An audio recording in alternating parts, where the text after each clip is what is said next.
I was in the middle of watching a Asmon video about Labubus, so I want to finish that.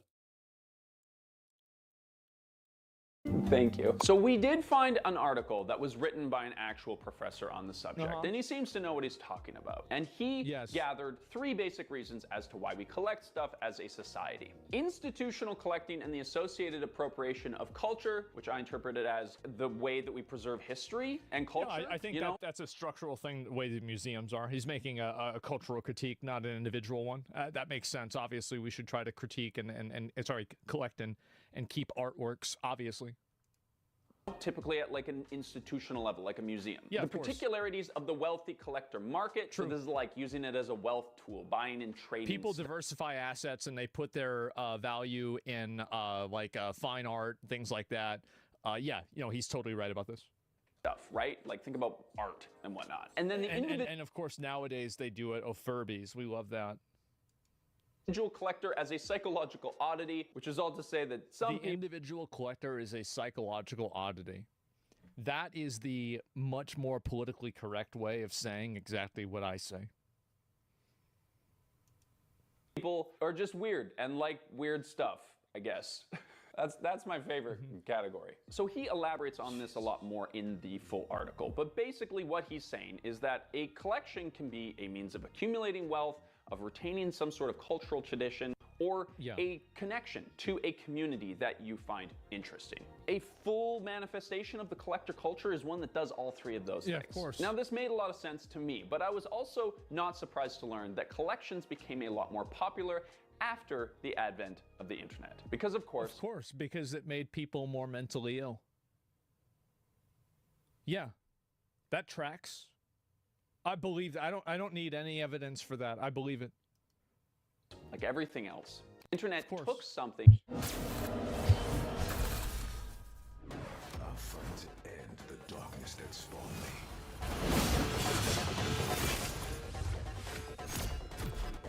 Slice and dice. Silver bullet. The hunt is on.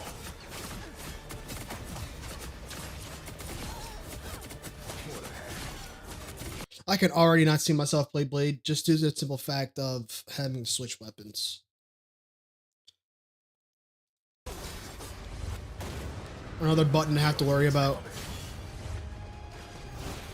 Still got an edge. 1,000 gods. Bury the light. Yeah, he's really cool. I wanted to do like a breakdown.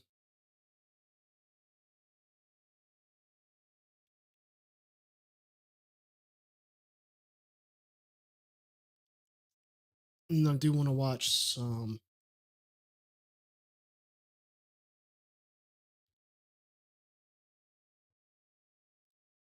Let's see.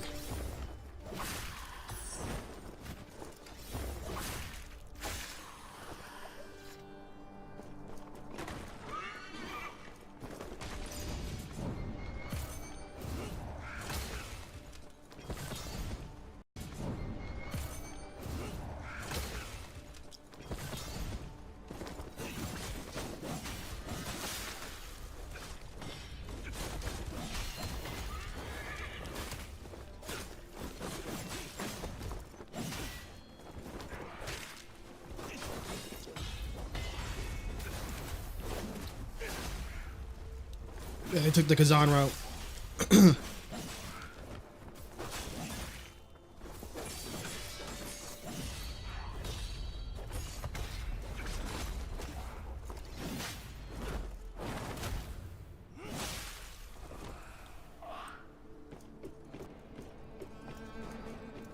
Yeah, that whole entire sequence is what Wu Chang should have felt like. I felt like that's exactly what Wu Chang was going for, but they just executed it so poorly, it just doesn't work.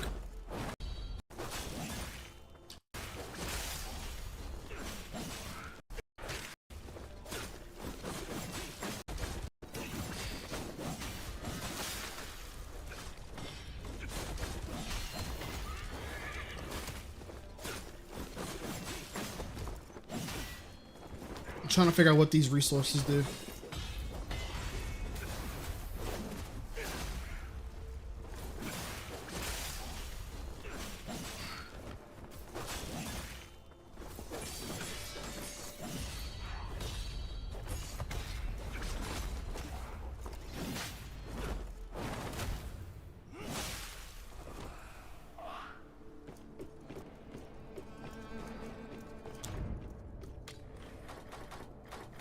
Ooh, holy shit.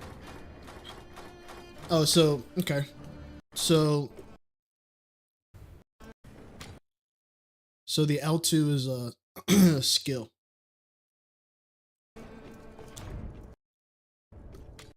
Yeah. Overwhelm the target with a storm of frenzy attacks could trigger hemorrhage.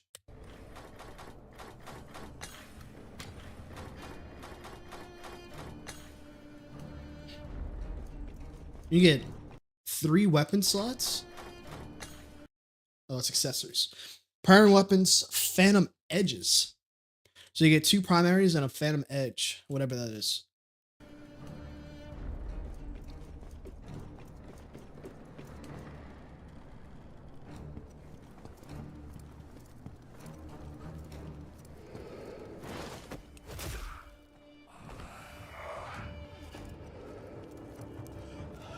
Amazing.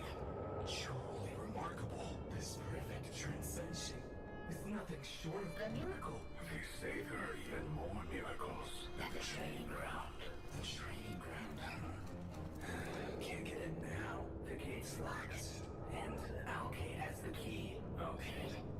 I wonder what his deal is. Whatever it is, the Seven Stars are way out of our league.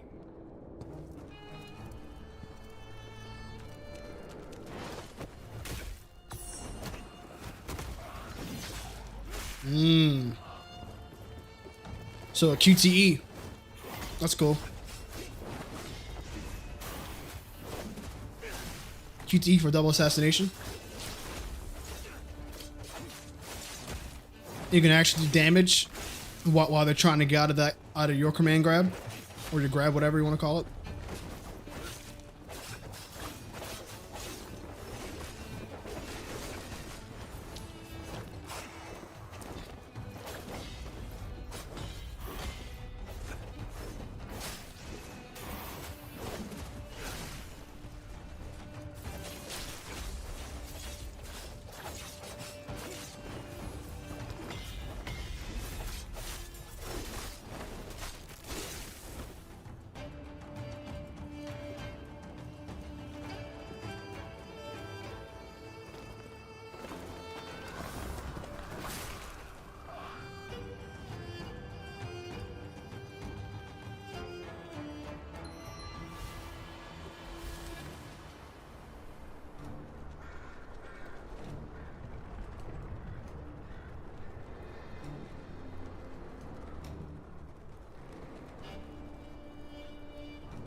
This is very Ninja Gaiden.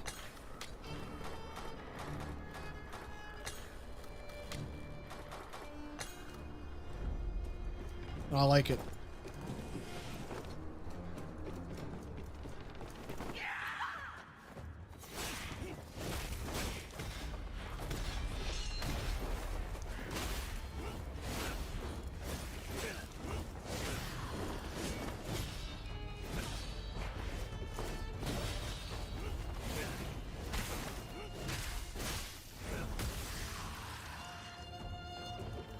You can deflect mid-attack.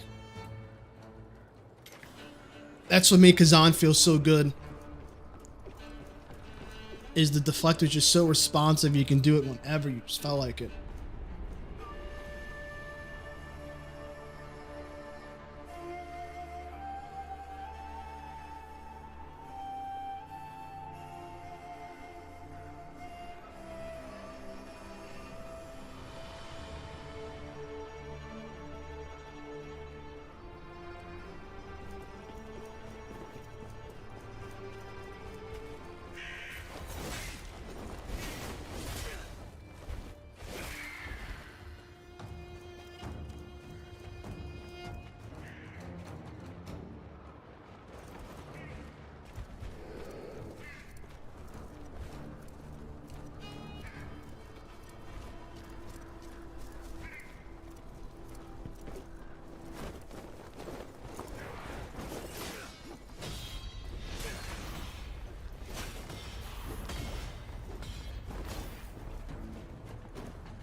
I do wish there were other animations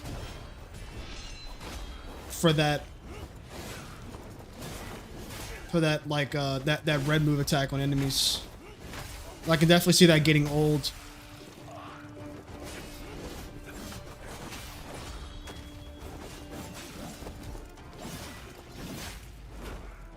Yeah, this one too.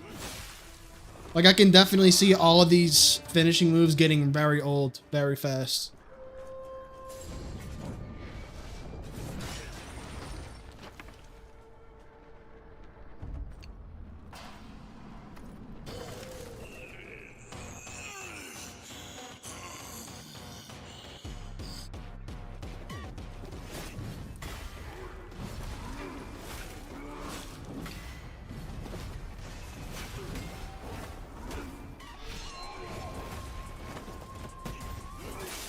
That's cool. Okay.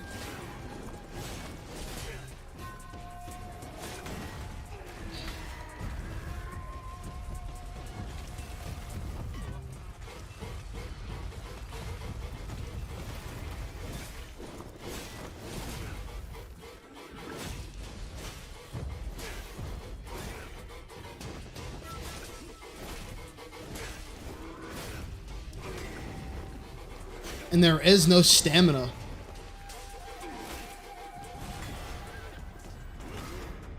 The only stamina there is deflection stamina. So it's just like Sekiro in that aspect.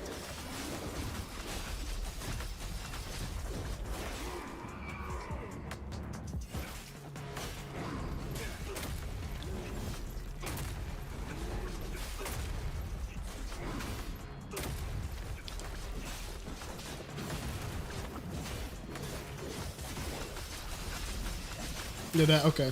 So basically Phantom Edge is like skills.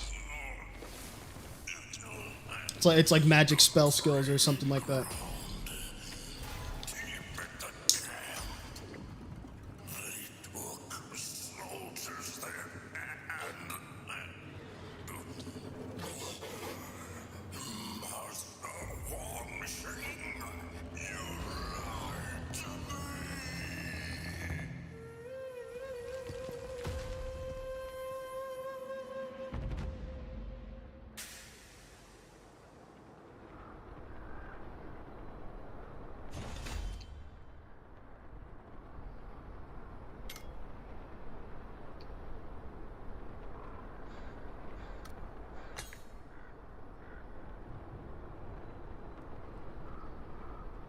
Mm.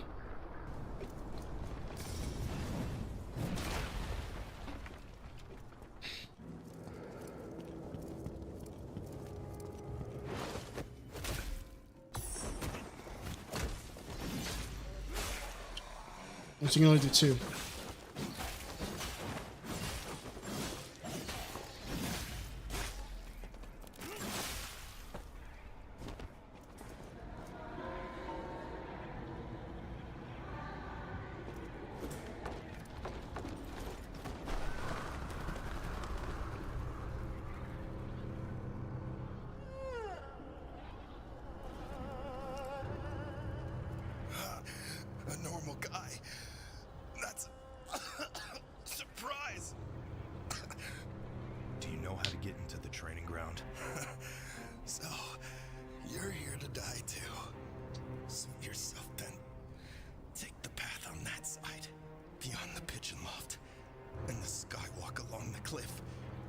3 burning beacon towers. 7 swordsmen. The leader. I don't know his name. They call him Alcade. They have the key you need. Much appreciated. Beware of the 7 stars in their sword formation. Together, they have slain countless evildoers. But now, they're dark and hollow, just like their faces.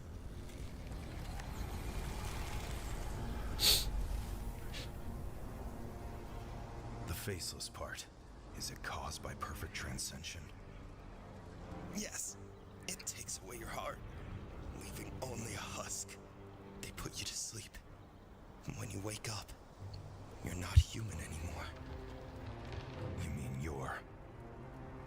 My face is evaporating, right? Never mind it. I poisoned Wait. myself. You mean you're... Wake up. My Oh, face is okay. evaporating, right? Never mind it. I poisoned myself. And death will claim me long before I transform into one of those things. Lily, let me die in peace.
That feeling here is it's me I shouldn't sense.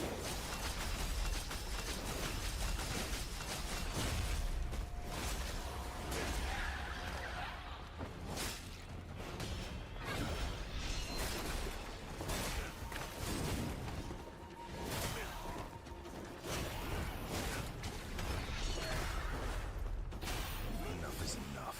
I've got to get rid of this hero figure for good.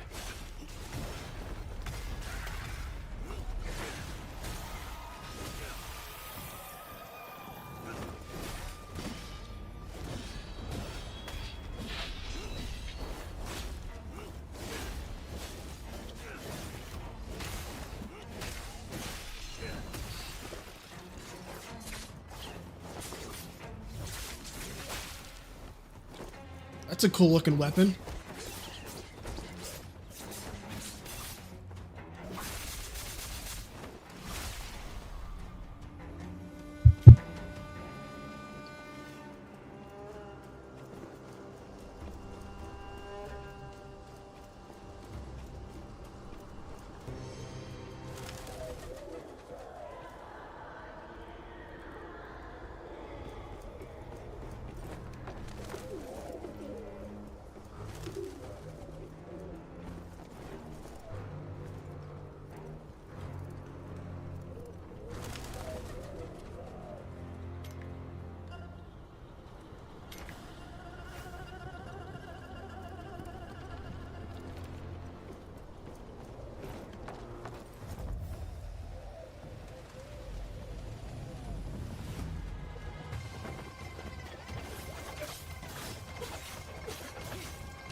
Yeah, like this right here is exactly what is missing from Wu Chang. Under that sand-breaking shot chi surge.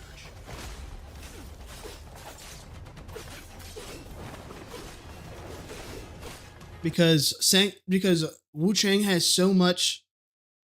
Wu Chang literally has mechanics for deflection to reduce damage intake, parry and counter, and all this stuff to be able to combo. But the way the combat's designed, you just do not gain enough resources to use to actually make another useful. And I'll die on that hill. And Phantom Blade Zero is literally proving that it can be done. It's just the way that they designed it is it just doesn't work. Should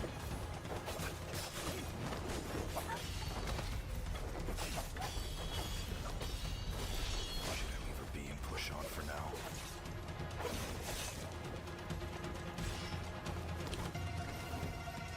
What the hell?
Is it not done yet?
Nothing can separate us.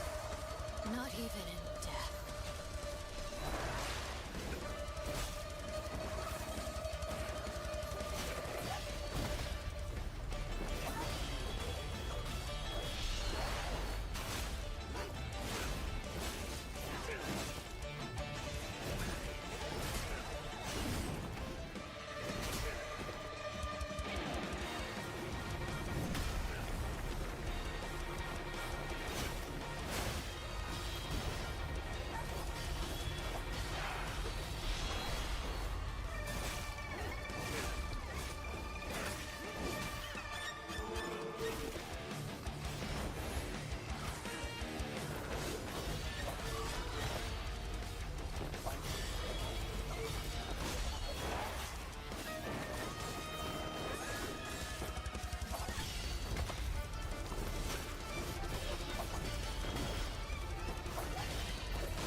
amazing. Everything that I have complained about Wu Chang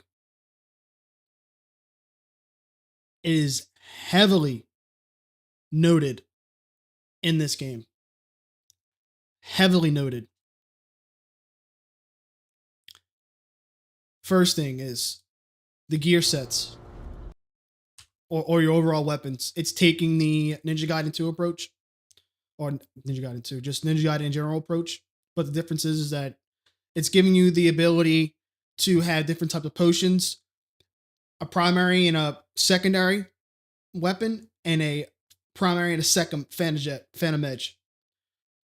You therefore basically have two complete different builds based on whichever weapon you're using on top of accessories. They don't show what the accessories are.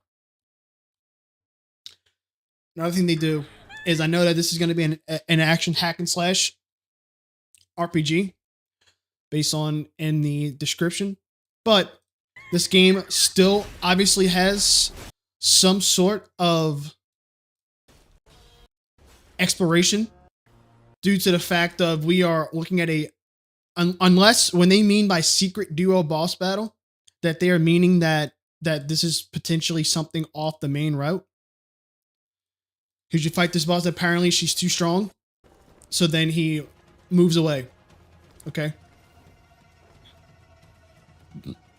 But in reality,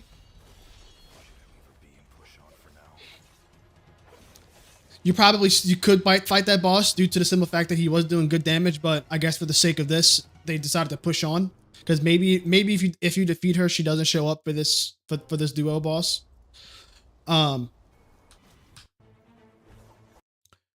This is the overall best thing about this entire about this game in comparison to the bullshit that I played the other day.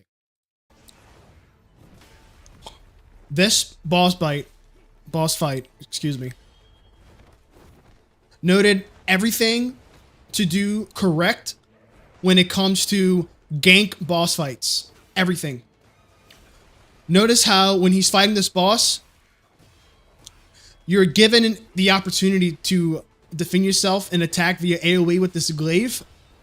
But if you are going to be getting quote-unquote ganked, you're always able to see what's happening off screen, and you have a minimum of at least 2 out of the 7 mobs on screen fighting you at once. You're actually given a chance to actually fight and interact with everything, other than just having to fucking run away, cheese, or do any kind of fast track to get rid of the mobs or anything like that. You're actually fighting the encounter in its entirety. It's making you engage with all the mobs and the boss all at the same time. All of it. The way that they have executed gank boss fights is done flawlessly. And to be honest, after this, FromSoft should take notes, because FromSoft has yet to really make a pretty good gank boss fight, other than potentially the twin demon boss fights. Boss fight in the Dark Souls 3 DLC. But this did everything right.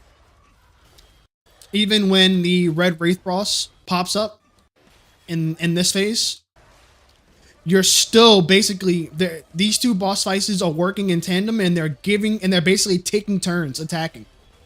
And when they do attack, notice how when something special happens, one boss moves away and then he comes back at the frame just at the right time for you to actually do whatever special type parry this is.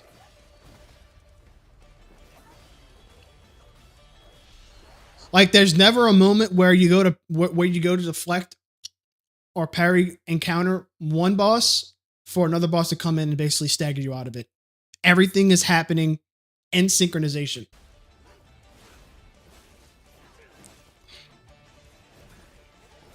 They're literally taking turns fighting you. This is how a gank fight should be.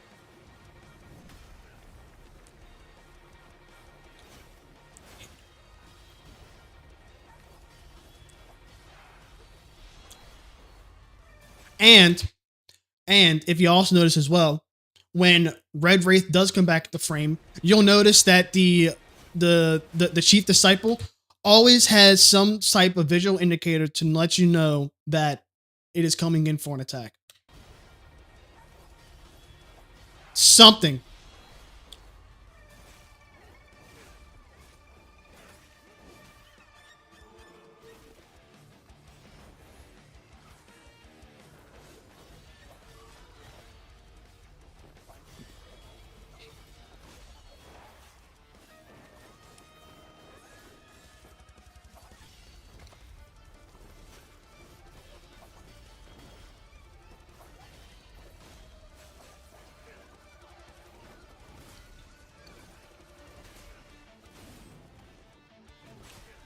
It's awesome. It's awesome and it's impressive.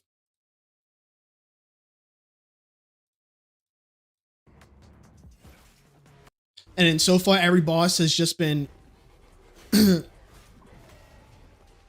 has been incredibly has had excuse me, fucking hell, has had incredible visuals. They have seemed to be incredibly fair. You're actually able to accumulate and acquire your resources and use your tools available to you in the middle of a fight. I mean, take a look at this, for example. Let me back it up.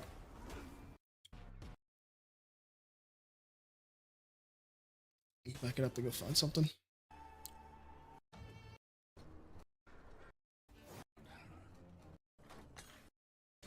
Yeah, okay, here it is right here.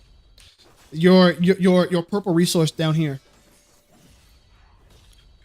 You actually gain your resource, whether it is attacking, finishing, deflecting, parrying, whatever. You're actively, consistently gaining your resource to be able to use your skill.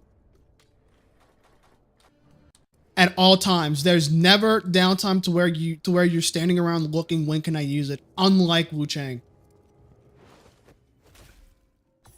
You even gain it when you do these when you do these multi-assassinations. You're constantly gaining it.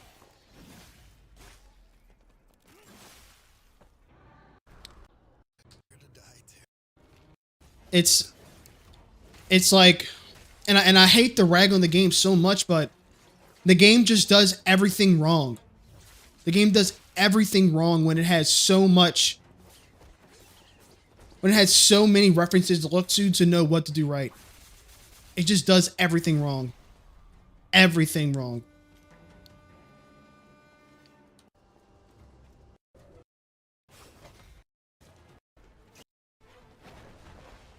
So yeah, I'm definitely excited for this game.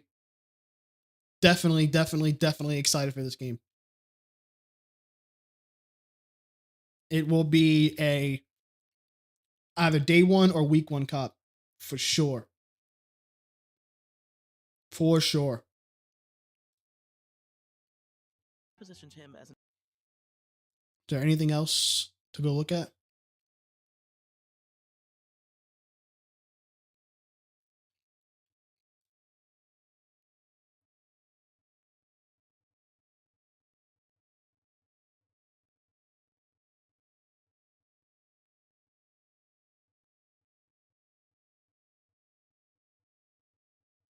Yeah, let me look at this, actually. Because this is also going to be a fucking day one cop.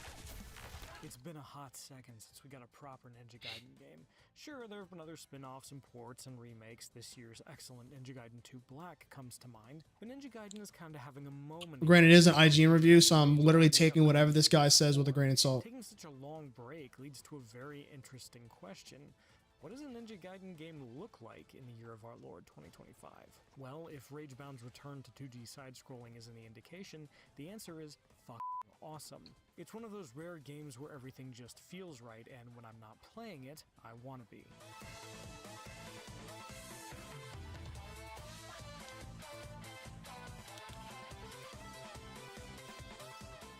Ragebound puts you behind the cowl of Kenji Muzo, a young No, I student of wonder- the legendary series protagonist and all-around badass Ryu Hayabusa. When Ryu is carried away to America, Kenji finds himself defending Hayabusa Village against an onslaught of demons. Meanwhile, the naughty black spider Let me make sure that there's nothing else for me to see.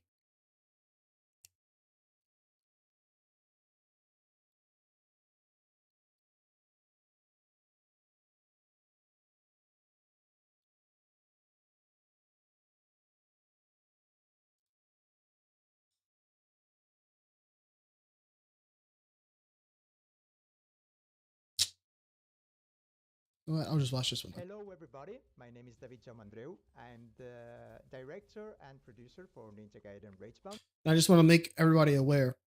I have played both of what is the studio's name? The Game Kitchen or something. I've played both of their Blasphemous titles. Completed them And on the hardest my difficulty. wonderful colleagues, Miguel Hello, this is Those games were Miguel, fucking level bangers. designer at the Game Kitchen. and also joined by Uriol Tartarin. Hello, I'm Uriel. Nice to meet you. I'm a game designer for the project.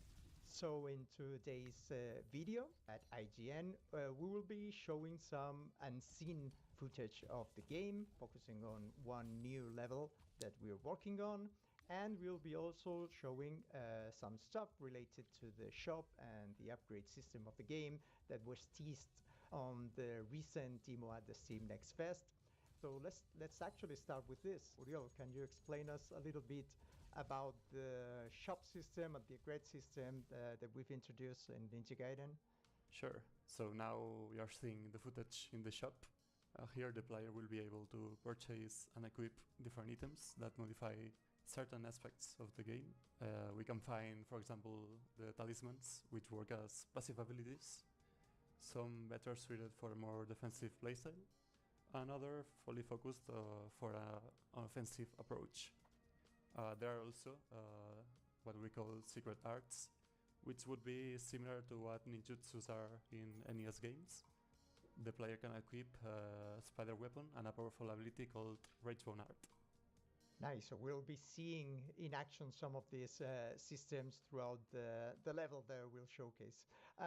This level is placed around the beginning of Act 3, at the same time, more or less, that the castle level that we showcased at the Steam Next Fest demo. And Miguel, why don't you explain us a little bit about the idea behind this level? So in this level, we are at a construction site that is near the Kamakura region in Japan. Like we can see all this sort of things that you would find in these places, like a forklift, cranes, like saws, and you play around trying to find one thing that is important for the story at the very end, and you'll find the boss that you'll see her quite a lot around this level actually. This is actually one of my favorite bosses and enemy characters in the game. And we're seeing already here some heavy usage of the chakram weapon, spider weapon, I think, Uriel? Yes. There's a lot going on in this one. As I said before, player can equip what are called spider weapons, which are ranged weapons that each one has different properties. In this case, the chakram is a projectile which is thrown forward, piercing enemies, and then moves backwards midways until leaving the screen. It's very useful, for example, to deal with enemies that are hiding behind shielded enemies, which are difficult to reach. And well, each spider weapon grants unique advantages. So yeah, we encourage you to find the one that better suits your playstyle. I think that with the different passive abilities, the talismans, and the more aggressive abilities that are provided by Komori, everybody can get like a very different build, right? Uriel, we have like a more survivability build, get through like harder levels, a more challenging build if players want to play searching for a better score, and there's also more aggressive assassin builds. Yes, combining spider weapons and different talismans, the player can tweak the way they play. You mentioned also some talismans which make the game harder. These ones are, for example, ones that totally delete out of the equation the checkpoints in the level. And if And you I, were to and I like to use mention too, I've never those played the talismans, early they are Ninja Gaiden rewarded games with either. higher score at the end of the level. So I have no reference of comparison other than So I've in played the this Game level, we Kitchen's can other see already titles. a big chunk of enemies getting at you at once.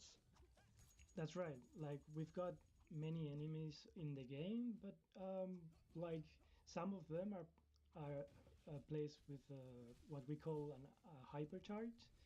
If you kill them, you get the hypercharge, which allows you to slice huge demons, like not just the small ones, but also the huge ones, which usually require more than one hit, or might even be shielded. But with a hypercharge, you can kill them all, and it's something that it is there for you to use, but you don't need it. Like you can play however you want. Like you can enjoy slicing all the enemies on the screen and making some fun choreography and feeling super cool. And you can also like jump over the enemies and rebound on them, or go through them. Yeah, this game is 100% Because taking a it has Ninja Gaiden absolute style approach. So Just several ways based to on when I go played Ninja Gaiden Black. through the levels. Fast paced, non-stop, high octane, very intense, lots of mobs going on. Yeah. Hypercharge opportunities. So here's Rivashi. We see her previously in the game. We don't want to make some spoilers, but here she's back putting things a little bit more difficult. Yes, that's right. So in the game, we have some sections that change a little bit how we play the levels. So it's more fun, more fresh. So in this part, for instance, like you have to hide behind walls and elements of the screen so you don't get wiped out by the boss.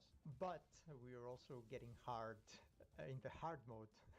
Isn't that right? Yes, we are also getting a hard mode. So we've rebuilt the levels. Like the levels are the same, but we've made it different for the hard version of the game. It's not just like making the enemies getting more health points from you, but they also attack a little bit different. Like the levels have. I do wish. I do hope you at least get an air dash. More spikes, or maybe a different section as we play. Blasphemous 1 didn't have it, and that's one of my favorite Metroidvania games. In this level, we have But a lot of platforming sections. But when it came to Blasphemous 2, I really liked it. I really liked it. Those of Kumori, we call like the demon. I really do feel like an air dash is a must-have in a Metroidvania.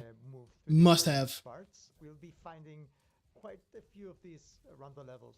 Yes, we have a few per level. Some are optional that will lead you to items and secret stuff, and some others you'll have to get them right so you can advance in the game.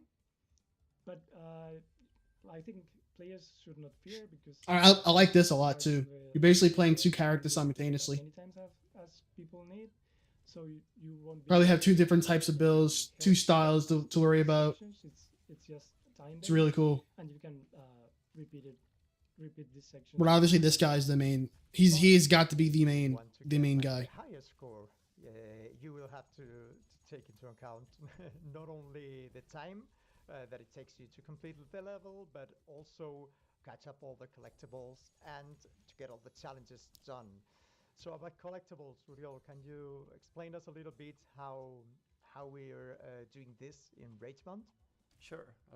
Through the level, the player will be able to find many collectibles. There are three kind of collectibles. For example, we have the crystal skulls.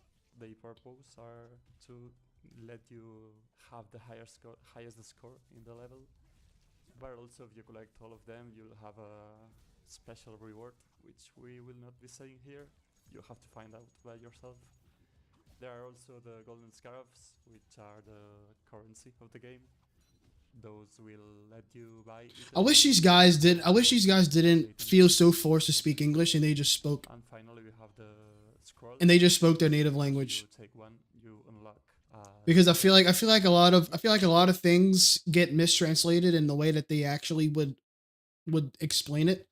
due to the fact that they feel as if they have to speak English for an English audience. Like, fuck, dude, I'd rather just, because I think this is a Spanish. I think this is a Spanish studio. I'd rather just them just speak Spanish and then me have to read the subtitles. I hate when they have to fucking reform or assimilate their language to meet an English audience. Like who gives a fuck? We have like main level, secret ops, that's how we call them, and how are items unlocked on Muramasa shop? Yes, so It's because they struggle so much to explain probably like the simplest of mechanics, but because English is their second language, they just basically have to, not gonna necessarily say dumb it down because obviously they're not dumb, but they have to speak it in fucking so deep in layman's terms that the overall translation as to how they want to actually explain it just gets lost. So talking about the Ragebone arts, you can see next to the health and key bars, there are some red orbs. Those are the rage orbs, which if you replenish them, you will be able to use a Ragebone art. Ragebone arts consume all those orbs and lets you use a powerful ability. We have many different abilities, each one for a different playstyle.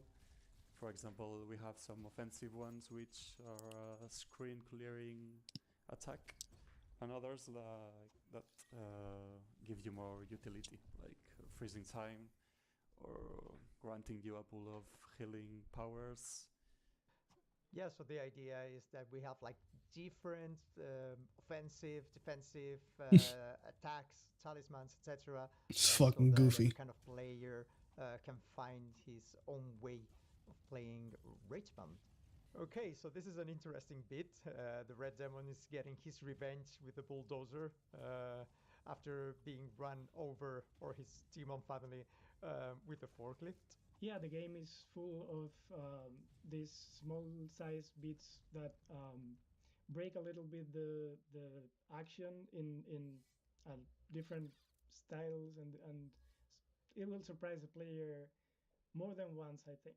So now we're getting into this boss fight, one of my favorite evil characters in the game, that takes place in this ancient temple that has been unearthed during the construction works.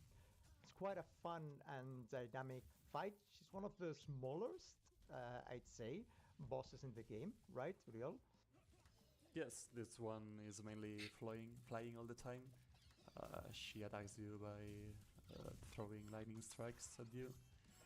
And as you can see, from time to time, she casts you some lightning rods. And one of those is always glowing in a pink aura. Destroying one of those is she casts you some lightning rods. And one of those What is he doing? some lightning rods. And one of those Oh, it's a he is a charge. Okay. rods. And one of those is always. But that is cool that a flying boss has a knockdown mechanic. That's very convenient. Range attack grants you an hypercharge attack, and if you deal this, grants you an hypercharge attack. Okay, I was about to say what is the visual indicator, but they show him. You an hypercharge attack, and if you deal this hypercharge attack to the boss, you can stagger it, so you can gain a pretty big window to hit it and deal massive damage to it. Yeah, this is something that is like common between all the enemies, right? You can go like to deal heavy blows, but you can also like try to stagger them to get like a free chance of a multi-hit. Yes, you can deal cheap damage to it by jumping and attacking, but you always have to look for. I wonder what the healing mechanic is. How do you heal? And yeah, that's your goal in each fight, is to stagger it and deal a lot of damage. So this would be like kind of early mid-game boss in terms of like difficulty patterns, etc. We'll be finding a lot of big creatures. Yes, a lot of. And one thing I've been noticing as well is there's really only been one animation style for attack in the other titles, you've had at least 2 or 3 different. No, I can't say that. Blasphemous 2, they didn't go into detail with the animations for attacks, but for the first one, they did. You've had a lot of different animations with the mea culpa on your basic attacks. So I wonder if they're just going the ultra retro style, which is fine, but I'm just curious. Big critters and others not that big, but equally dangerous. But yeah, quite a lot of variety we have here. As you can see in the boss fight, like when you got the first hit, there was a pop-up that said that you failed one of the challenges of this level. So on top of everything else, in each level we have different challenges that are defined exclusively for each level. And in the case of this level, like one of them is to do a no-hit during this fight. But there are several different kinds of challenges, like defeat different kinds of enemies, or like fly through a part of the level. I would say as well that doing guillotine boosts on different this is a long fight. And I think it's an extra challenge for those who want. That was a long fight. And we'll get rewarded with more score. Okay, so until here, today's video of Ninja Gaiden Ragebound. Many thanks. Starts at 11 minutes. Share some of a 2-minute boss fight. That's a relatively long boss fight. And the reason why I said it's a relatively long boss fight is because given the amount of animations that the boss has, and there is no like second stage, having to do that over and over and over again, but that's okay.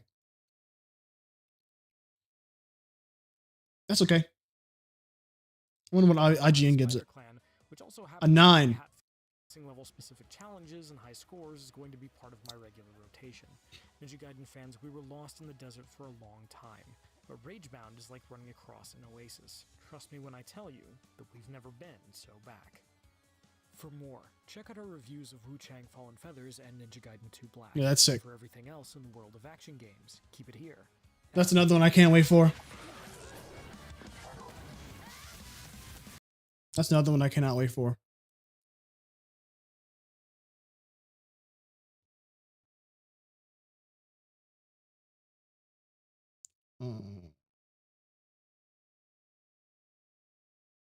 Yeah, I'll watch this.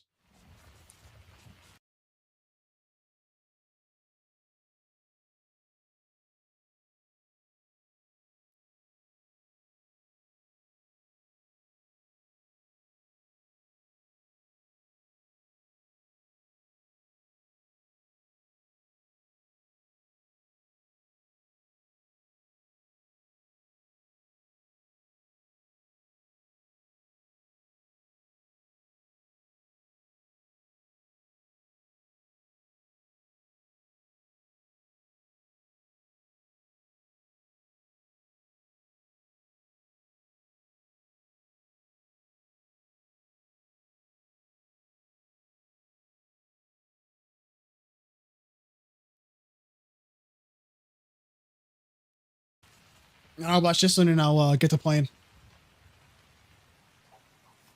Main reason why I want to watch this one is because Ninja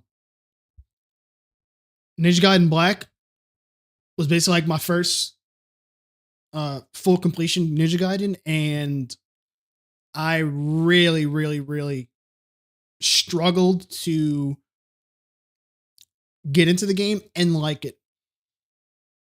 I ended up enjoying it at the end, but it took a long minute.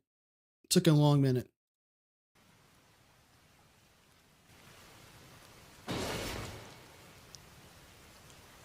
So I'm hoping that I'll be able to notice if they've adjusted things based on how the old ones were.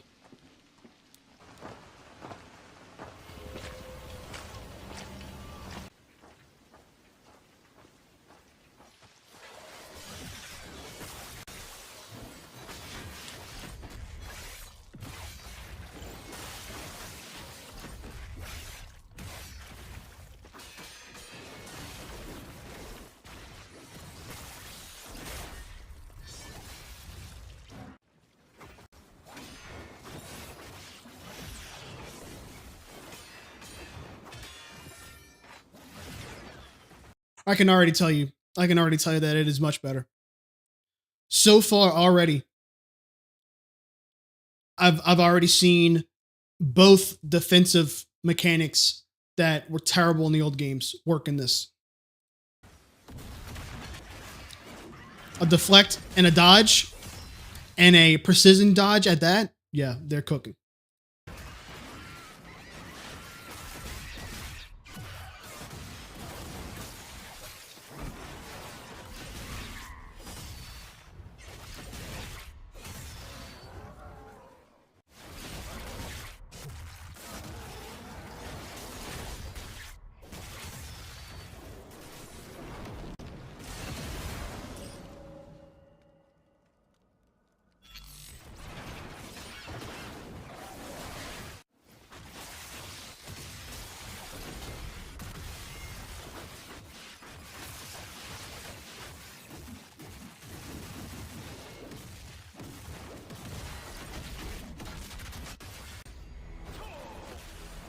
The classic.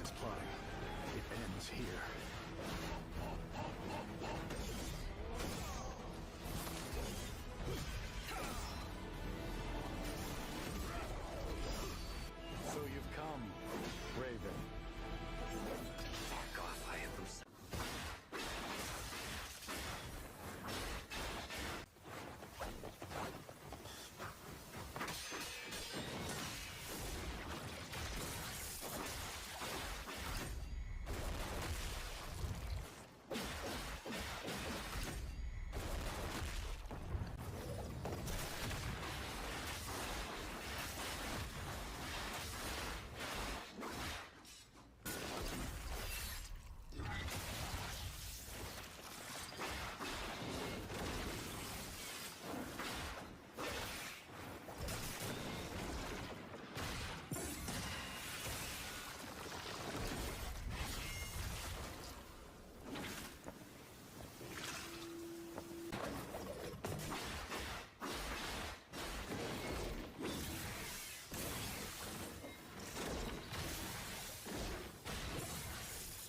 Yeah, they're cooking.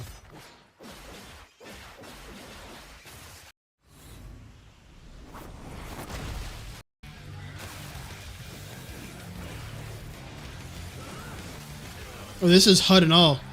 Okay. A mere 25 minutes of hands-on time with Ninja Gaiden 4 isn't remotely enough to make a judgment call on where Platinum Games and Team Ninja's sequel will fit into the hierarchy of the franchise, but it was enough to make me feel like a badass killing machine and still challenge me in the process. Which means Ninja Gaiden 4 is off to a good start in terms of dialing in that ever so special Ninja Gaiden feeling as Platinum Games takes the lead with Team Ninja guiding them. The game is fast, said Platinum Games producer and director Yuji Nakao. We wanted to make sure it feels like a modernized high-speed game while staying true to what Ninja Gaiden is. He added, "We are going against the trend," meaning, of course, Souls-likes. I played as young Raven Clan member Yakumo in Chapter 1, which isn't the very beginning of the campaign. That honor goes to a tutorial section, but for all intents and purposes, it is.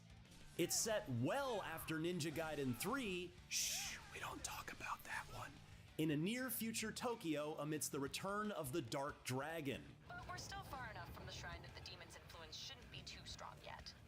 Keep moving. Sadly, I didn't get to play as Ryu Hayabusa here, but I can't wait to do so. I didn't mind too much in my demo though, because I was having so much fun as Yakumo. You actually have like a, you can actually plan how you want to go into your encounter. So much fun as Yakumo. See, that's different. Yakumo has some of Ryu's classic tricks. Izuna drop anyone? While also unleashing his own in the form of Blood Raven attacks, which are deployed by holding the left trigger and then pressing X or Y. And there's a targeting mechanic but they take longer to wind up and X via the this little red symbol, but it's hard to see.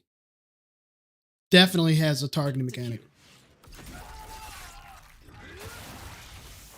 It was my old habits and not being quick enough to adopt these new moves that doomed me in the large And then, encounter near. yes, everything they're doing right in a game like this. You get both target mechanics, and then you get a attack caution mechanic, Not being quick enough to or adopt indicators, I these should new say, moves that doomed me in the large encounter to near know the end when of my somebody's 25 where hands-on session. and when you're I going to be won't getting make the attacked same mistake next from. time. And unfortunately, it means I didn't get to face off against the Chapter 1 boss, who you can see in action here. Bring it. If you've played Ninja Gaiden games before, you should feel pretty comfortable right away, even though there is certainly plenty of new stuff to learn and get used to.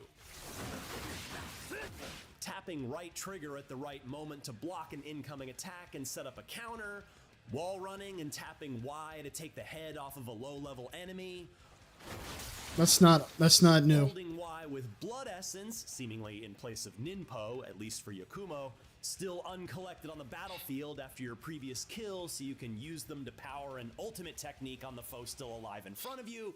It's all still here.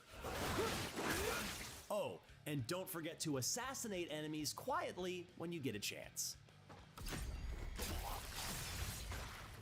If anything, Ninja Gaiden 4 feels faster than ever. Oh man, they're quick. Even Yakumo's running speed feels faster than Ryu's did in the older games. It's also, somehow, even bloodier than ever. Things started to get gory in Ninja Gaiden 2, but here the Crimson Fountains spray every which way, constantly coating Yakumo in a carry-like coating of plasma.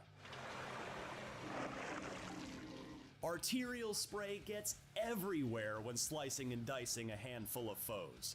It's like a vampire's dream come true out there. Now let's all sit back and watch this awesome sequence for the next minute and a half or so, which I remind you again is only from the first proper level. Yeah, it ain't ULTRAKILL yet. I'm about to play. I just wanted to watch some stuff first.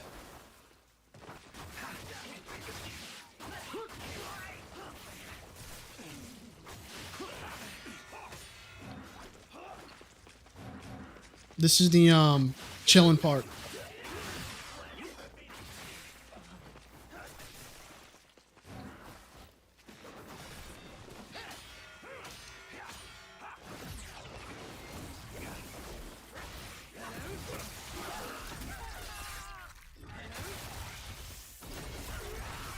Evolved over the years, but thankfully in 2025, it no longer seems to be a detriment or distraction to the player. Certainly a lot more time will be needed to verify this initial impression, but the camera didn't annoy me once in my entire hands-on session. Oh, dude, the camera's already fucking improved. It actually dodges the environment versus just fucking sucking you in. If, say, you're playing on hard and want to drop it to normal for a particularly tough boss. All right. An easy mode is here too. It's called Hero Mode, but I didn't get to test it out to see just how forgiving, or not, it might be. I spent my time on normal difficulty. Also, baked into normal at least, and presumably Hero as well, but I'm not sure about hard yet, is a feature that offers you a helpful item if you've failed a particular encounter a few times.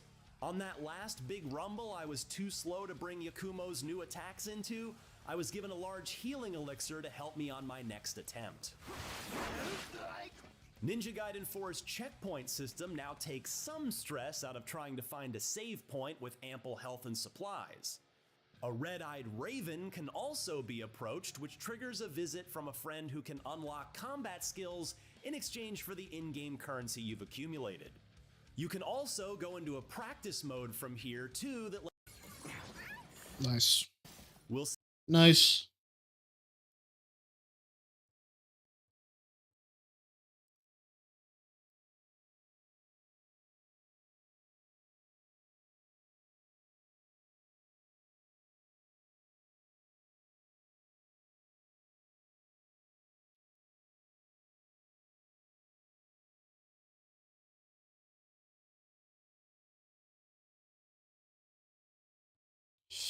All right, cool.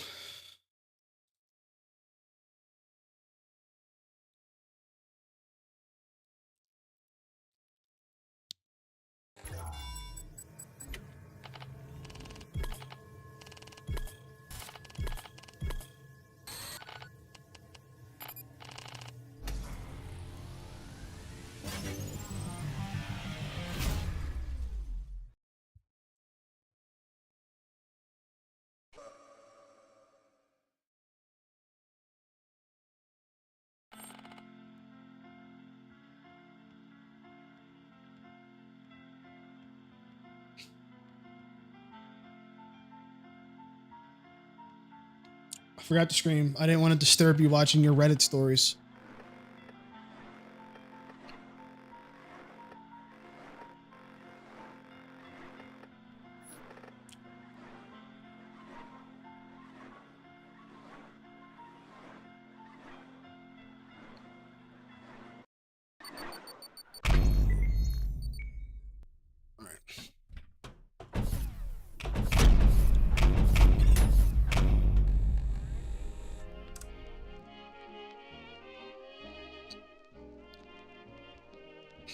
Sorry. I forgot. Forgot, bro. Sorry.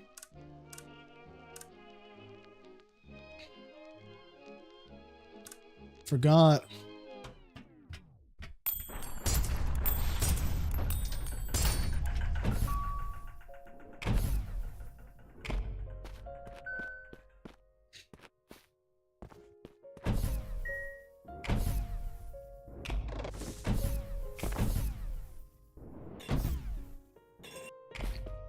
All right.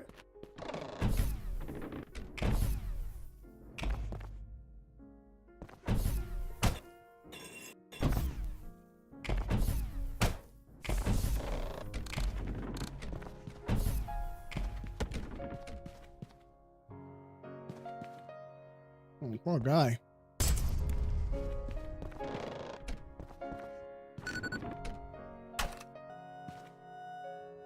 What this says?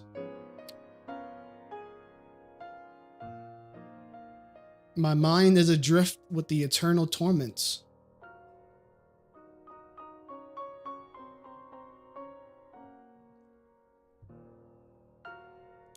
Gabriel, my dearest friend, in endless penance, I have awaited your embrace into heaven.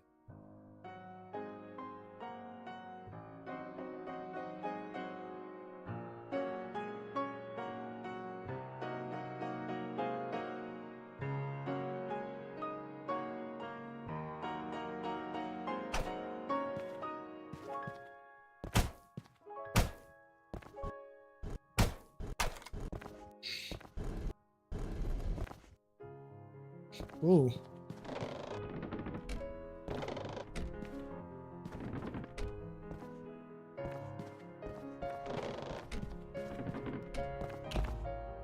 Forgive me.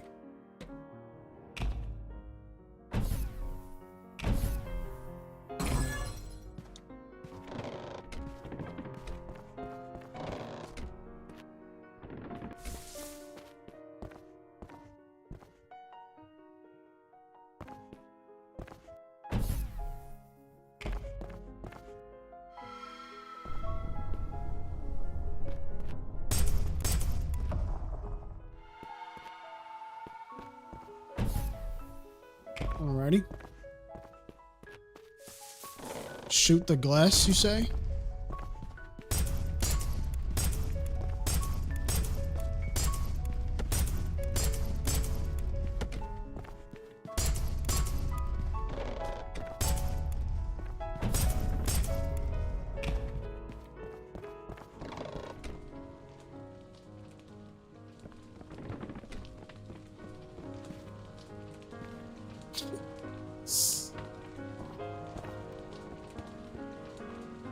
Oi.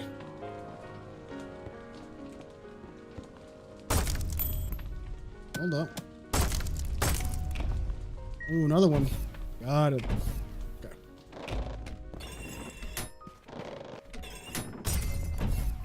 There it is.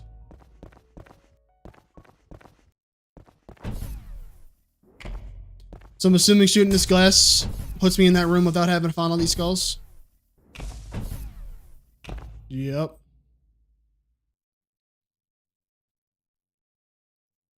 But should I just skip it, or should I just at least go see everything before I just skip all that?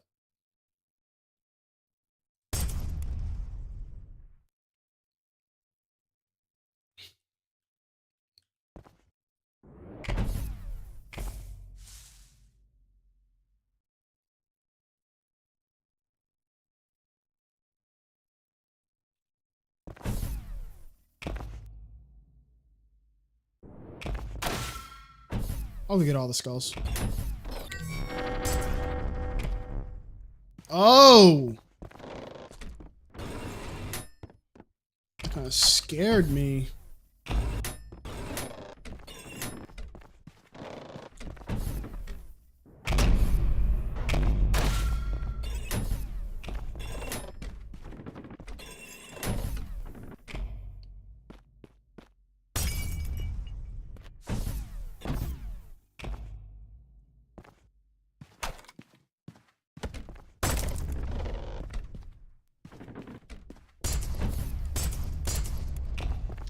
This boss doesn't have iframes, so just punch a coin till he dies.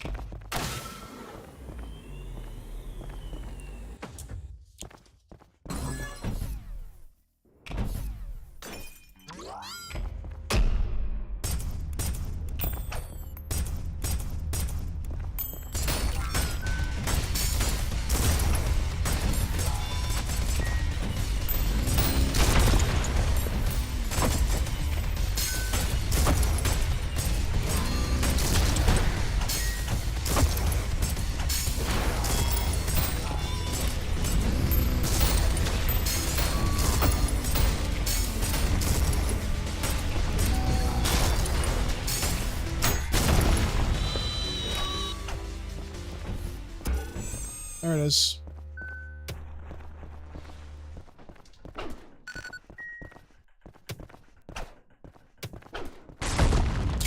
Holy shit. That's pretty cool.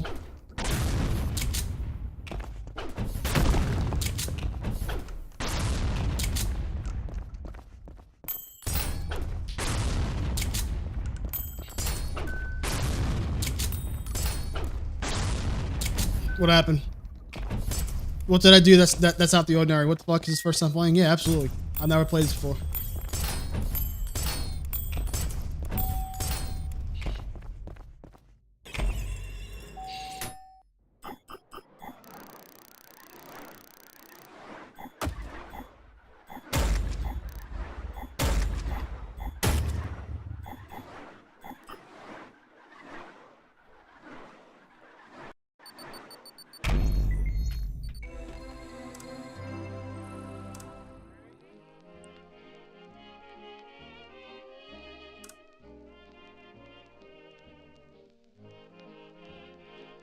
Other people did this in like 50 tries. Well, I'm nuts.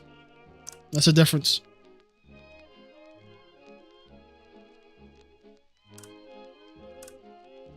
That's the difference, bro.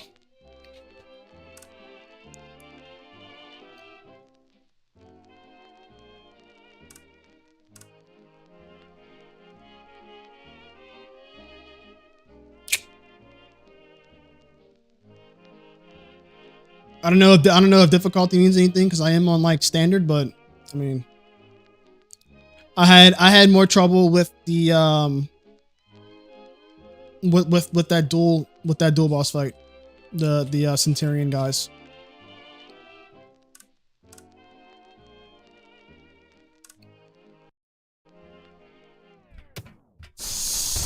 And that guy was free. That guy was free.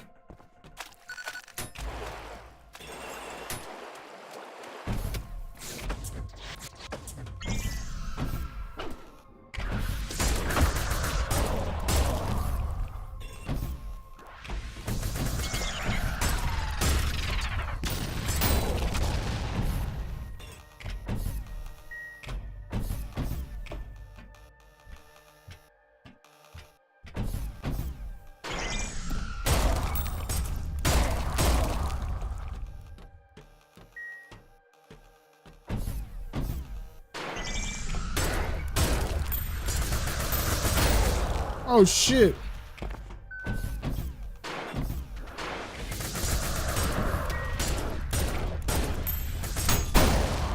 My only complaint in this game is because I played all the Doom, so that's the reason why I wanted to play this. My only complaint in this entire game is that I would have much rather to have a double jump rather than a super tall high jump.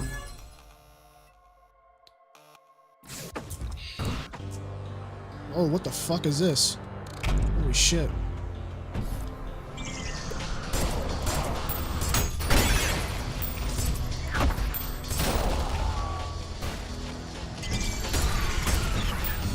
Yeah, and I did Eternal on Nightmare.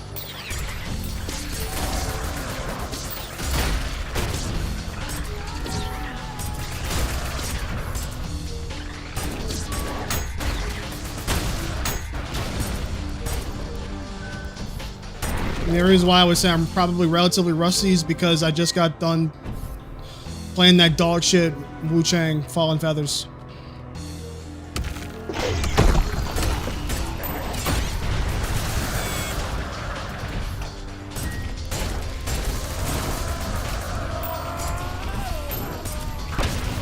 Oh.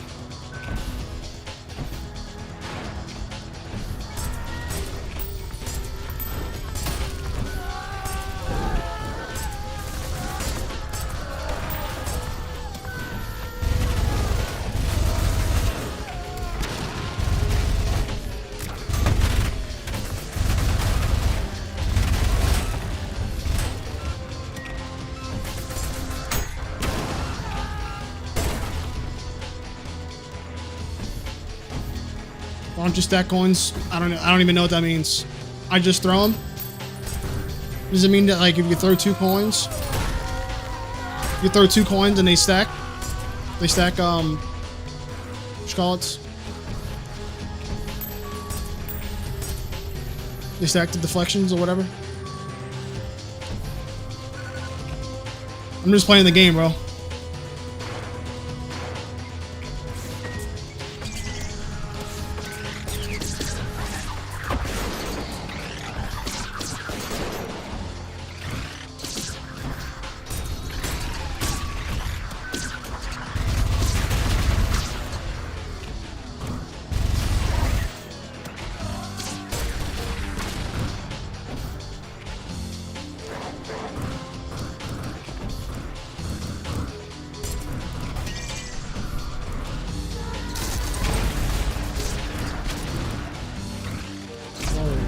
Verticality in this level is weird.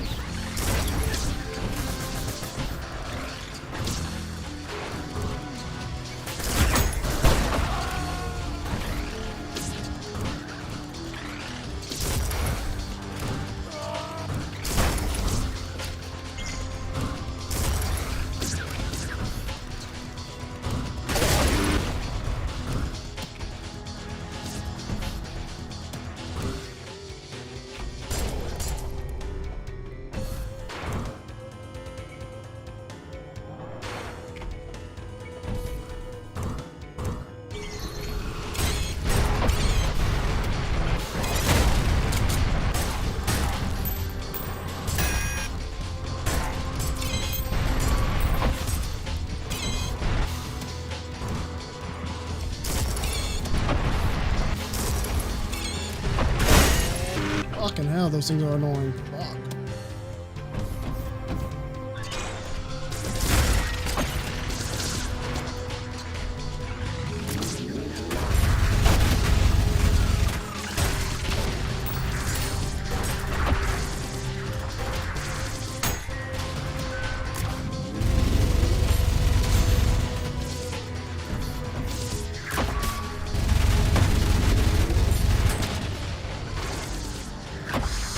Ooh, I'm getting fucked up by this map. Jesus Christ. I was getting fucked up by that map. I'm not even gonna lie. Lots going on to keep going up.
Alright, I got this shit this time.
What the hell?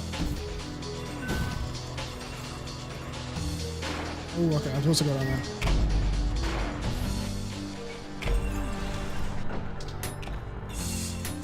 Easy.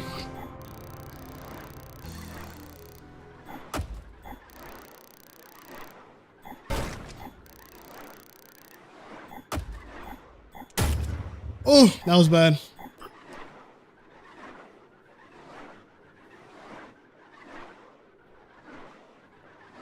Oof.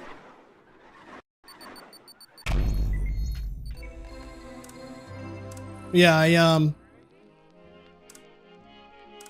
I would definitely prefer if this game had a double jump versus this high jump.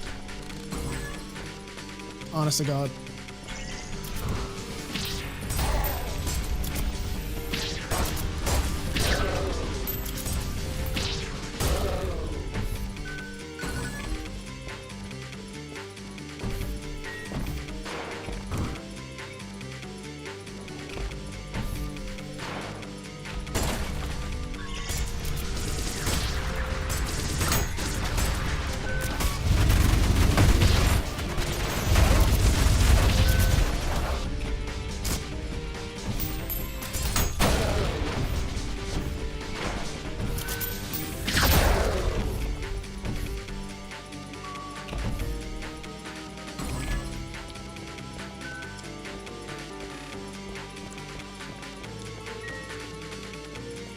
Yeah, you can wall jump, but I just don't find it mechanically to be the same thing.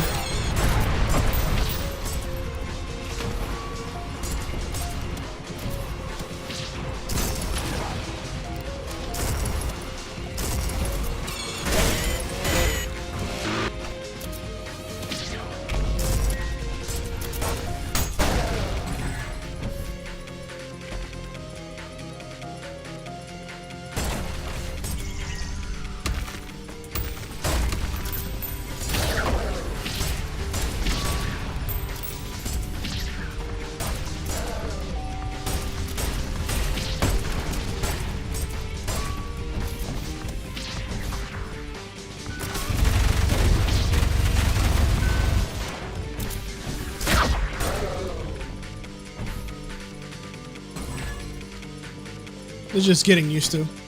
It's not like it's a bad thing. It's just a preference.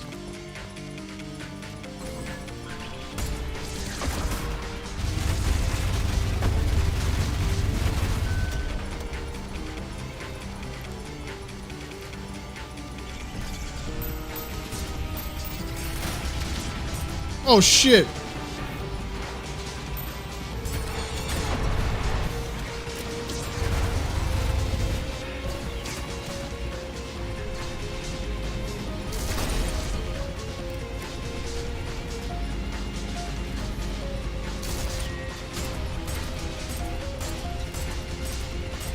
I'm at a B right now. Yeah, sorry, it's covering it up. What the hell?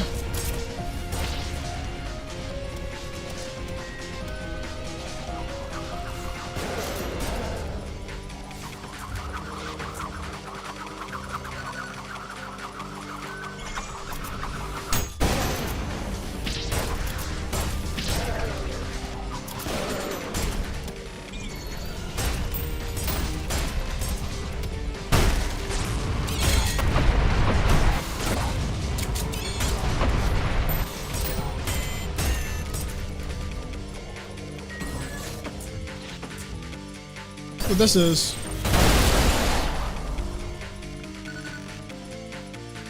Fuck yeah.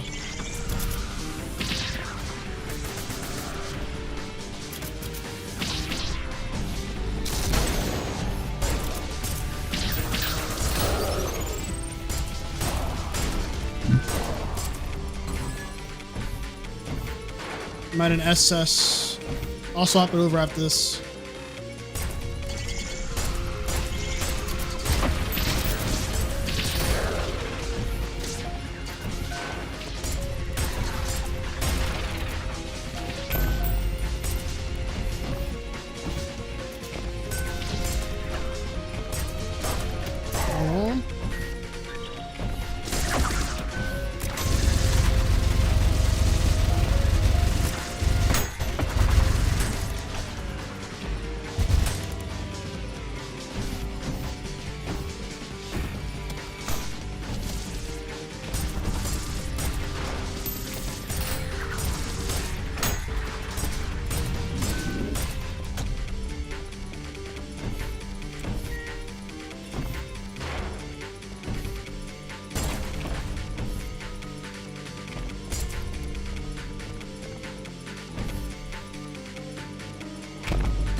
There we go.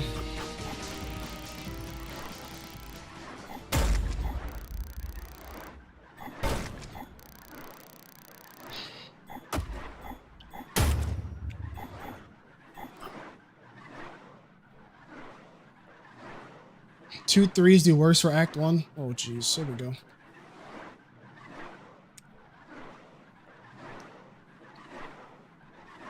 me go open my window.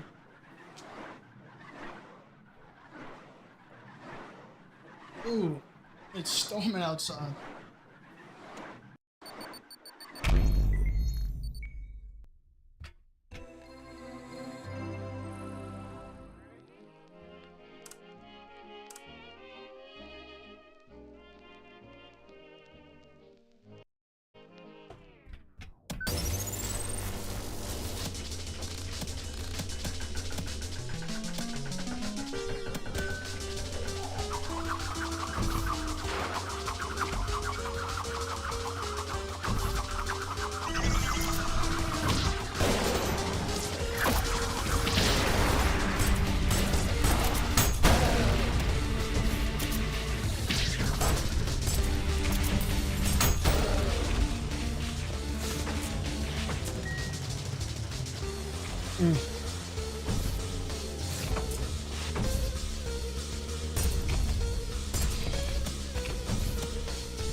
Oh, he's gotta swim.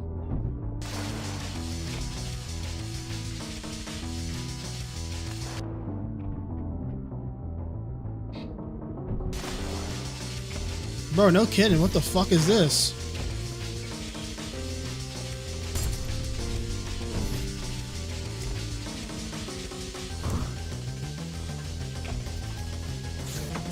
There it is.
There it is. Okay.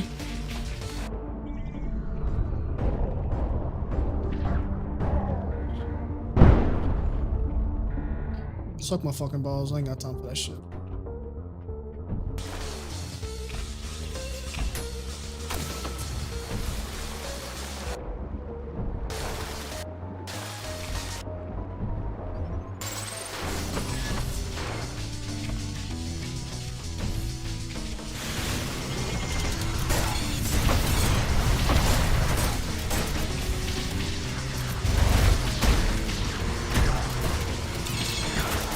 Ay.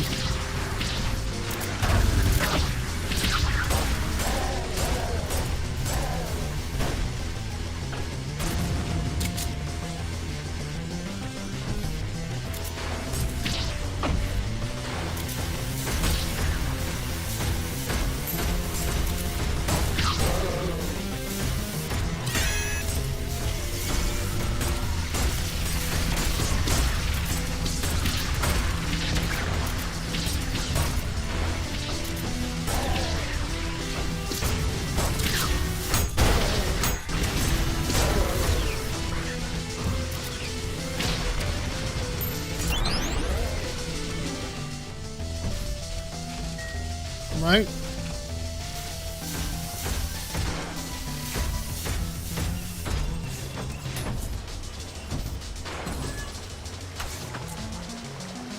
Wouldn't be surprised if they play COD as well. COD's for fucking dorks.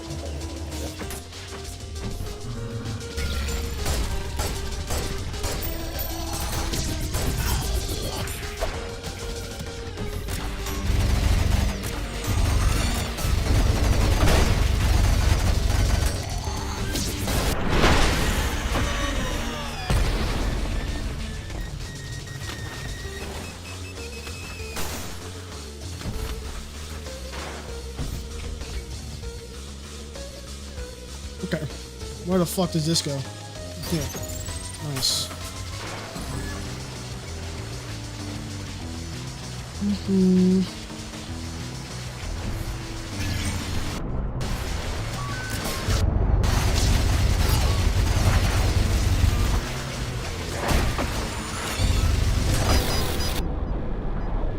Shit!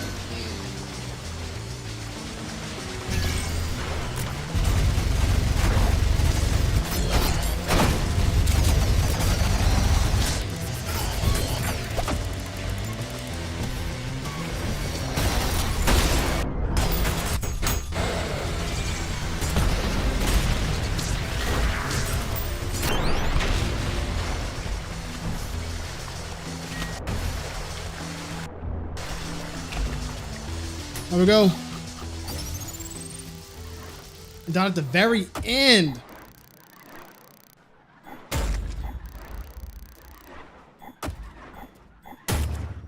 Be in style. That's not that good. Don't touch any water. Jesus Christ.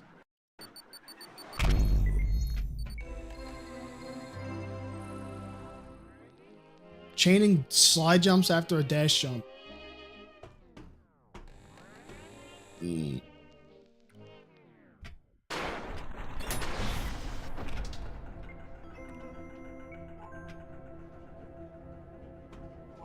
Faster.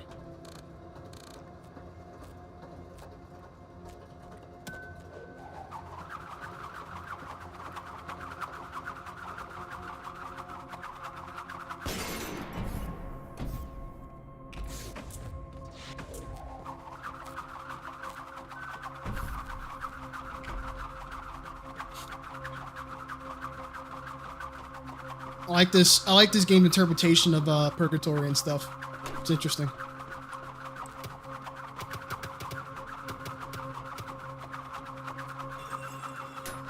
Fucking big ass fucking waiting room. It's cool.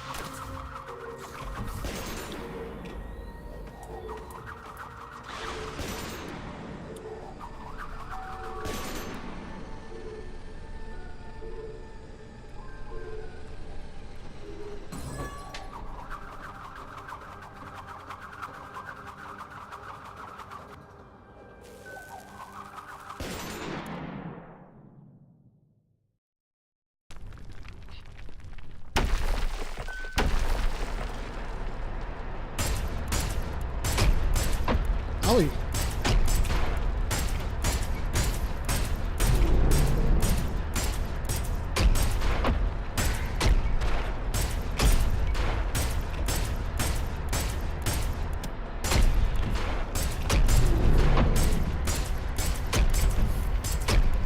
Oh shit!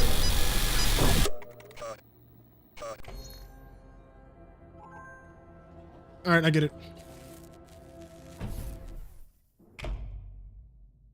Alright, I'm gonna just come back here.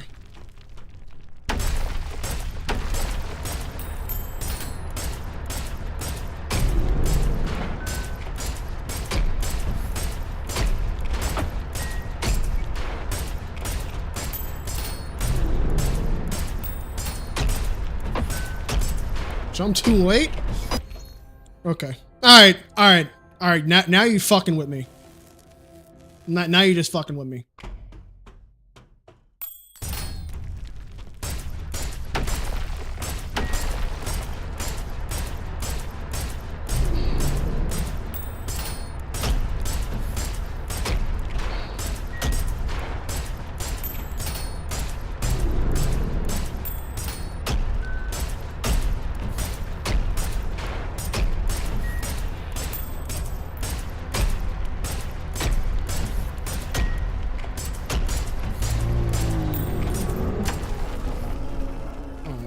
Fucking hell.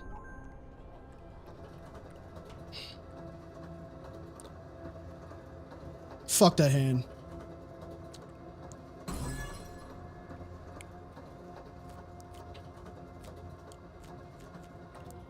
Imagine jerking off with that big crusty hand.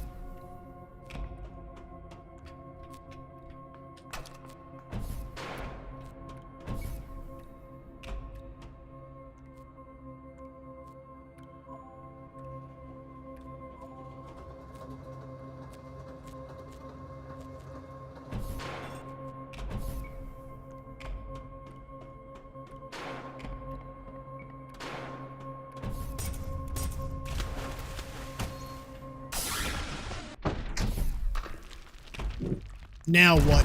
Oh! Oh! Galactus! Great value, Galactus!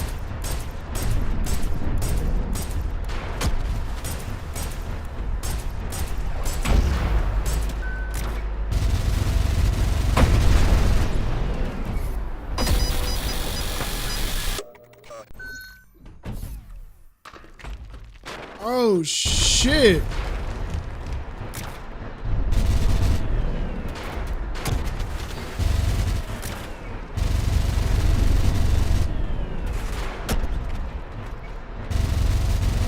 What's that?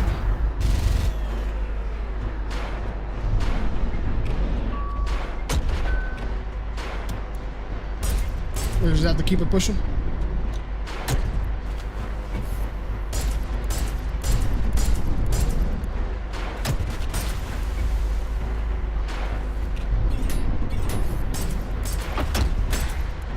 Just punk me in the fucking head.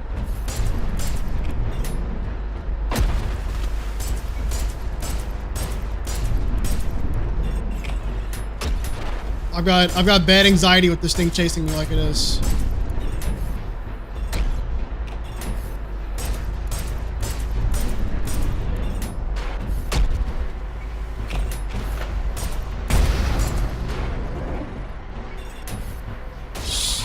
So bad.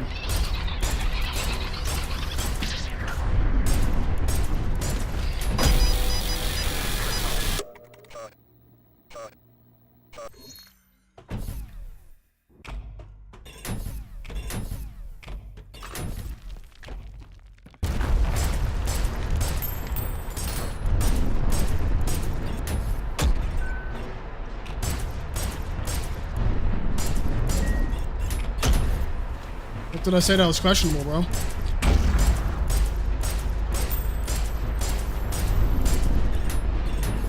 Nothing I said was out of the ordinary.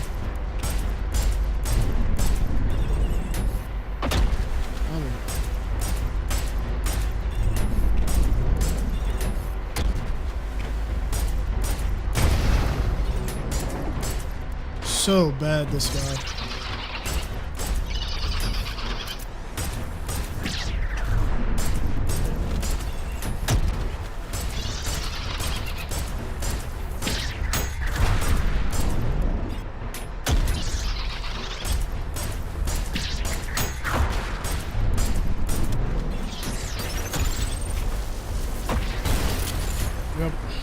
See ya.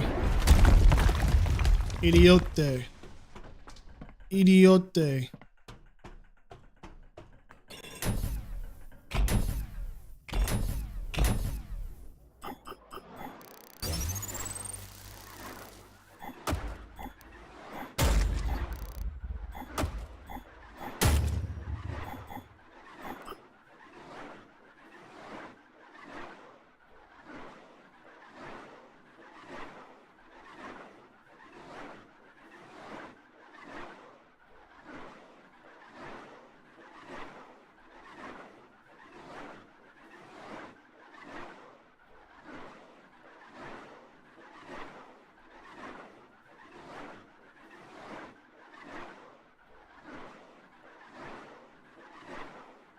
Alright, cool. C! Oh, I guess I did die 4 times.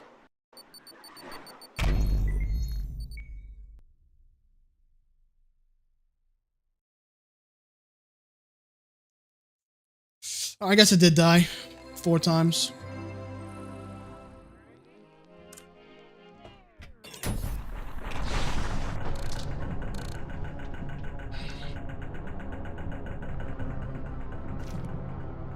Now this is what I call design.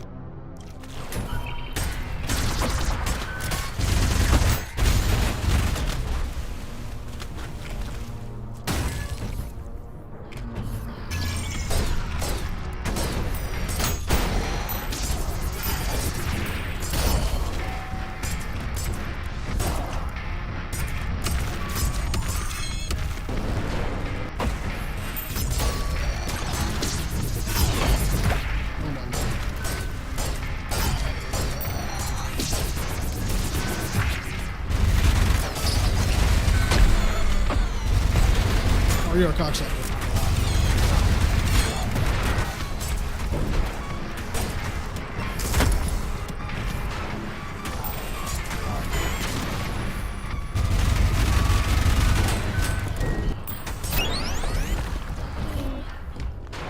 Now this is what I call design.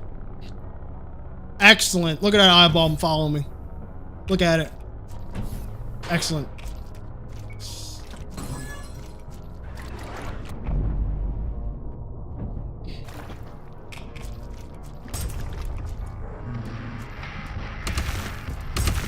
Oh, fucking hell. I might die here.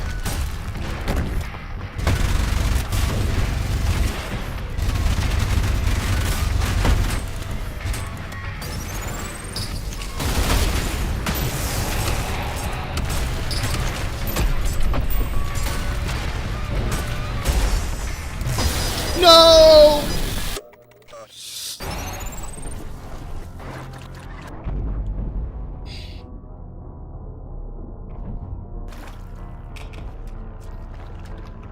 Ooh, okay.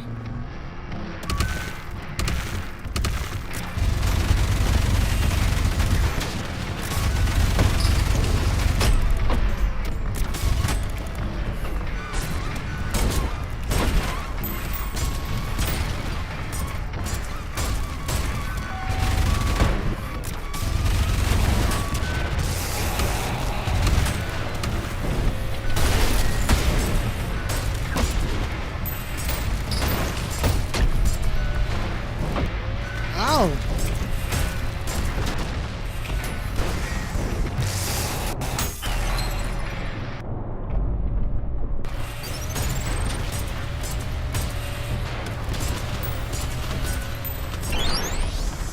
Why did I think that was a heal?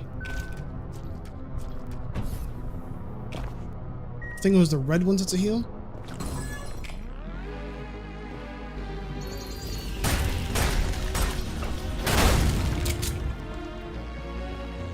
That is such a cool weapon.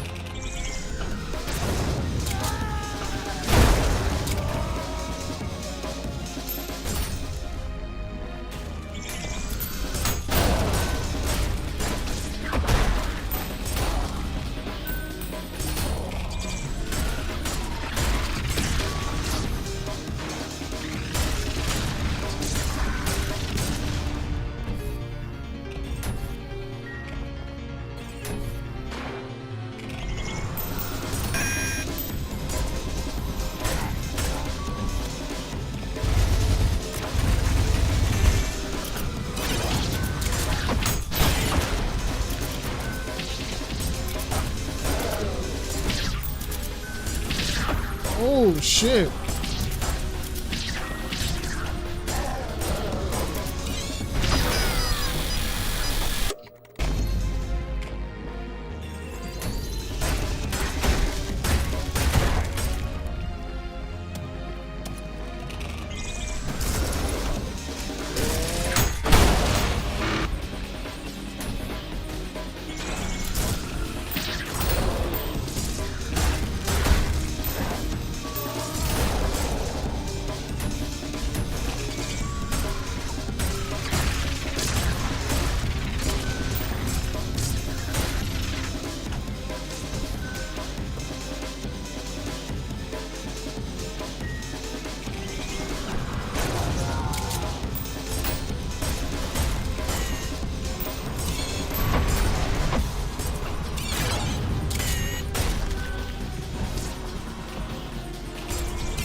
Unfortunate.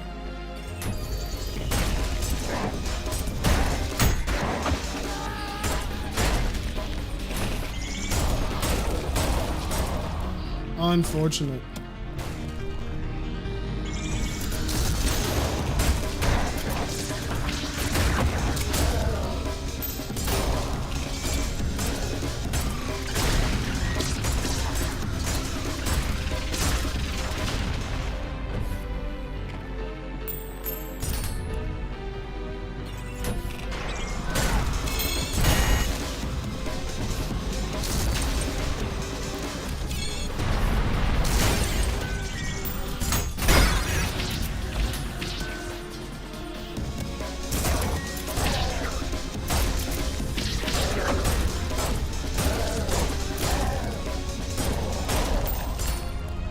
There we go.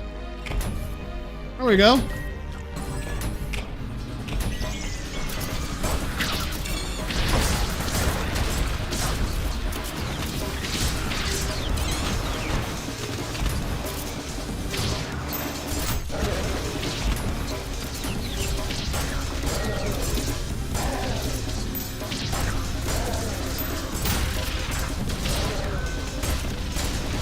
There we go.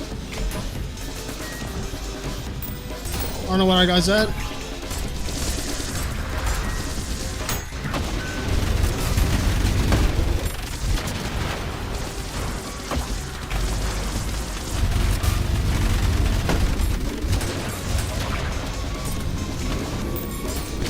Oh shit.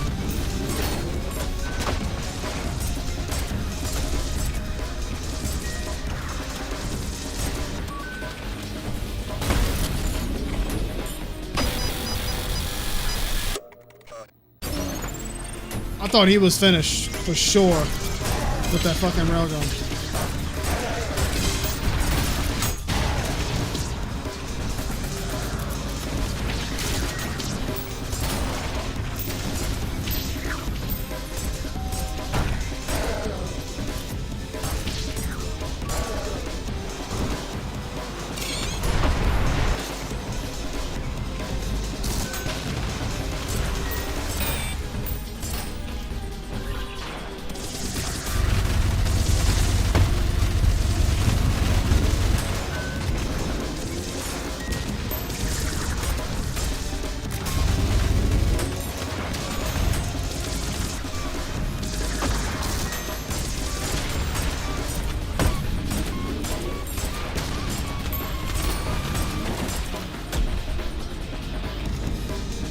Where's the last one? Hello?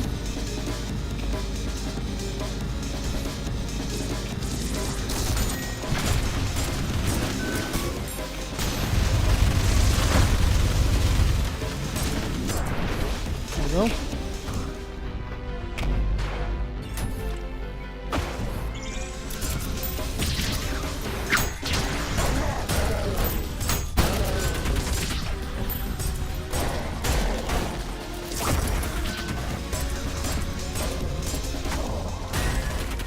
There we go.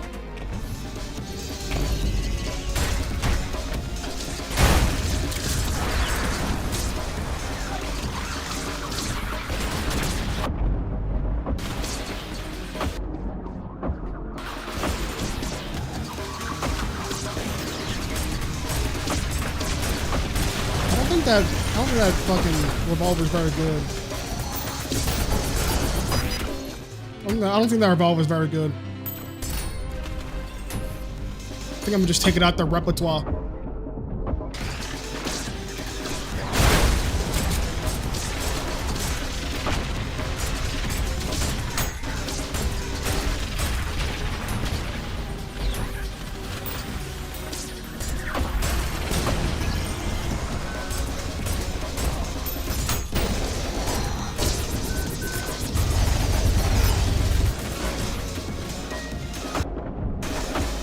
Oh, am I dead? Holy fuck. I didn't want to do that.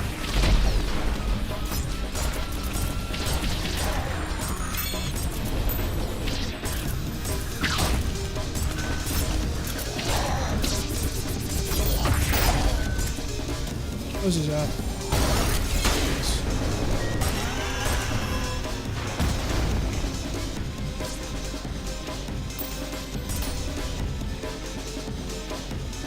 I got one more. Where are you?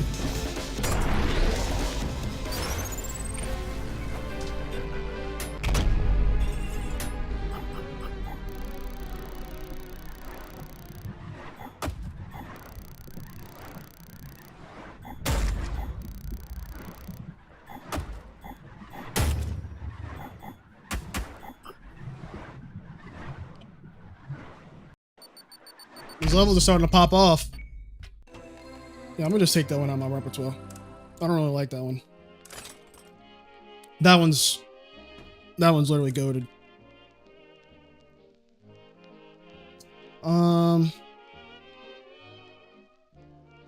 The sawed on's fun for boss melt.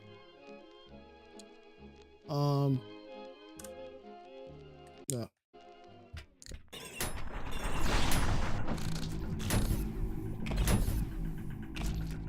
What is this